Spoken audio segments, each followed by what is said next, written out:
Pemirsa, Polri membongkar praktik pinjaman online ilegal yang diduga dikendalikan dua warga Tiongkok. Pengungkapan kasus pinjol ilegal ini diharapkan bisa menekan jumlah korban pinjol yang selama ini kerap meresahkan masyarakat. Bareskrim Polri membongkar praktik pinjaman online ilegal melalui aplikasi RP Cepat. Operasional aplikasi diduga dikendalikan dua warga Tiongkok yang kini masih buron.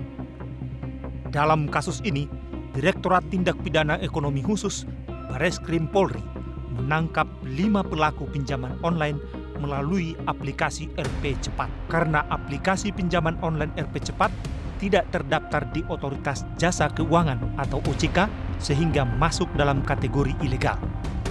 Pelaku pinjaman online ilegal ini telah beraksi sejak tahun 2018 dan terus berpindah tempat agar tidak mudah terlacak. Kasus pinjaman online meresahkan warga. Perusahaan ini tidak ada izinnya. Kita berhasil mengecek ke teman-teman di OJK dan ada izin, langsung kita lakukan proses penyelidikan di lapangan. Ternyata para tersangka ini berpindah-pindah. Ini sudah 3 kali pindah dan ketiga ini pindah di daerah Jakarta Barat. Terungkaplah bahwa perusahaan ini mengontrak ke sebuah rumah. Kita mengungkap dan dapat peralatan ini 5 tersangka dan masih ada 2 lagi DPO. Kasus teranyar, seorang guru honorer di Kabupaten Semarang, Jawa Tengah terjerat utang di puluhan aplikasi pinjaman online hingga ratusan juta rupiah. Saat penagihan, korban merasa diancam dan diintimidasi hingga disebar data identitas pribadinya. Itu masuk yang ke rekening saya hanya 3.740.000. Akhirnya karena saya takut, karena saya juga hanya perempuan biasa ya Mas ya, tanpa pikir panjang, pokoknya kepiye carane saya ora diince meneh. Akhirnya saya merangkul sub aplikasi yang masih di dalam satu Indo itu untuk melunasi aplikasi yang tadi 3 itu sub aplikasi itu tadi. Jadi 3 sub aplikasi itu tadi itu lunas, tapi masih ada 6 aplikasi kemudian yang belum lunas karena satu aplikasi itu bisa dibayar kalau saya itu merangkul 2 aplikasi, Mas. Direktorat Kriminal Khusus Polda Jawa Tengah mengusut kasus pinjaman online dan dugaan intimidasi yang menimpa Afifah. Namun, korban baru seperti Afifah sangat mungkin bertambah, apalagi dalam situasi ekonomi sulit di tengah pandemi COVID-19. Tim Liputan Metro TV.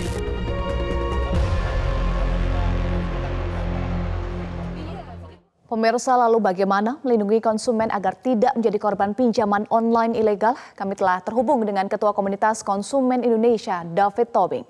Selamat siang, Pak David. Selamat siang. Ya, Pak David, praktik pinjaman online kembali meresahkan publik. Bahkan ada praktik pinjol ilegal yang baru terungkap juga turut dikendalikan oleh warga negara asing. Nah, bagaimana komunitas konsumen ini merespon kejadian tersebut, Pak David? Ya, yang pertama kita apresiasi atas penangkapan yang dilakukan, walaupun kalau melihat historinya ini sudah 3 tahun mereka berpraktek. Dan saya yakin ada ratusan pinjaman online ilegal lain yang masih berpraktek.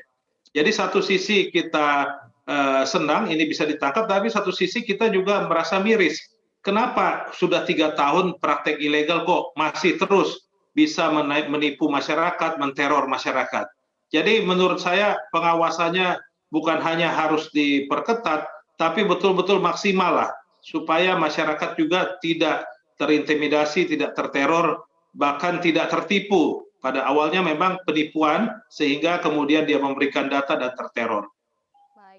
Bareskrim Polri sedang membidik 3.000 pinjol ilegal lainnya. Artinya pinjol ilegal ini tumbuh subur, Pak. Angkanya mencapai ribuan. Nah, apa penyebab pinjaman online ilegal ini tumbuh subur di Indonesia? Yang pertama memang 2 tahun terakhir setelah COVID ini masyarakat pasti merasa kesulitan. Dan mereka tertarik dengan pinjaman yang bisa cepat didapat. Karena apa? Karena kalau dia meminjam ke bank, maka akan harus memenuhi prosedur yang berbelit-belit, sementara dia sangat butuh uangnya.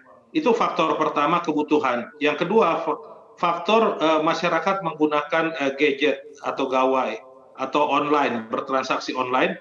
Ini juga menimbulkan minat untuk bertransaksi secara online. Jadi saya pikir dua faktor ini betul-betul menjadi faktor utama kenapa pinjaman online ini jadi marak.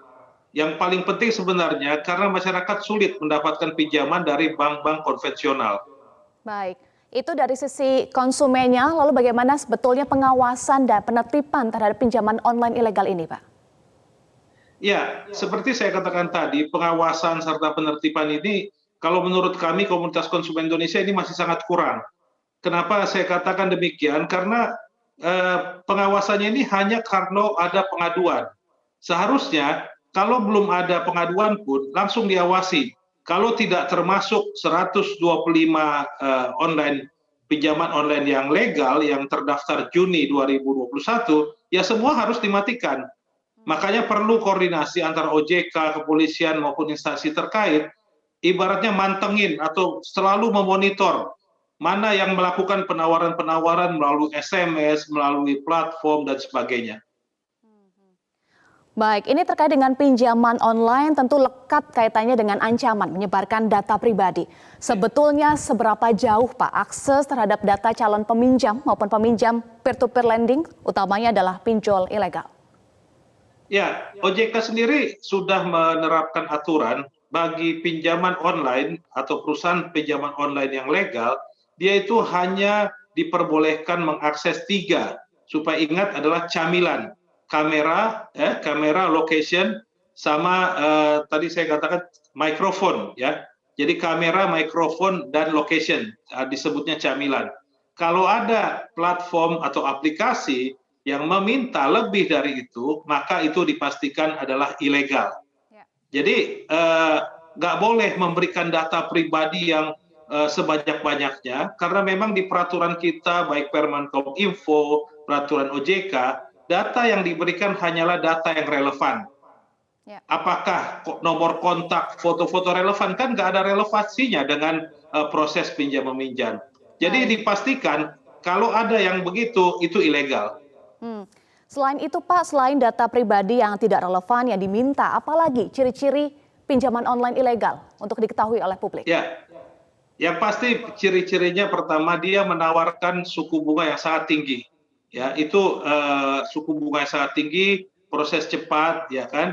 Kemudian ciri-ciri lain bahwa dia itu menawarkan melalui SMS, ya. Padahal OJK sudah melarang penawaran secara langsung ke pribadi-pribadi atau konsumen melalui gawai atau melalui handphone, kecuali memang diizinkan atau dimaui oleh si pemegang handphone.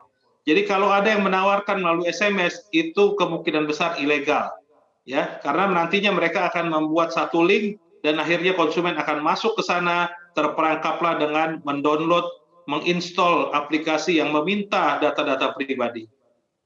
Jika sudah terlanjur Pak, sudah terperangkap pada pinjaman online ilegal, apa yang harus dilakukan oleh konsumen? Ya, yang pasti begini, jangan seperti maaf cerita yang tadi seorang ibu hanya meminjam 3 juta, akhirnya jadi puluhan juta, terdiri dari 30 pinjaman online. Jangan gali lubang, ya kan? Karena kalau memang sudah terperangkap pinjaman online yang ilegal, maka jangan menutupi dengan pinjaman online ilegal lain. Tapi laporkanlah pinjaman online ilegal itu kepada kepolisian, kepada OJK.